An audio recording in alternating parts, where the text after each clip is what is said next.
Mga bagay na hindi mo dapat ibinabahagi sa iba. Ang malaki mong plano. Madalas kasi sobrang excited tayo kaya lahat sinasabi natin.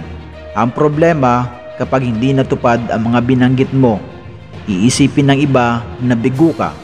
Tandaan, hindi mo naman kailangang ipaliwanag ang lahat sa kanila. Ang sweldo mo, hindi dapat ibahagi ang eksaktong kinikita mo. Pero kung minsan, nagkukwento pa rin tayo. Hanggat maaari, huwag na lang. Kasi hindi naman pare-pareho ang sitwasyon ng bawat tao. Ang love life mo, ang relasyon mo ay para lang sa inyo ng partner mo. Mas maganda kung pribado ito. Kahit pa sa pinakamalapit mong kaibigan, may mga bagay na mas mainam na hindi na ikwento pa.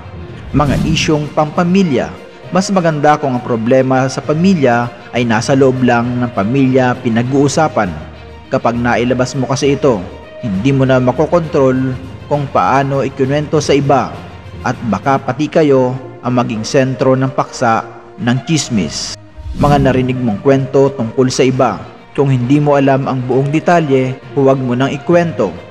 Kung chismis lang din, wala kang karapatan ikalat ito. Mga problema sa trabaho. Sabi ng mga eksperto, huwag masyadong ilabas ang sama ng loob sa trabaho.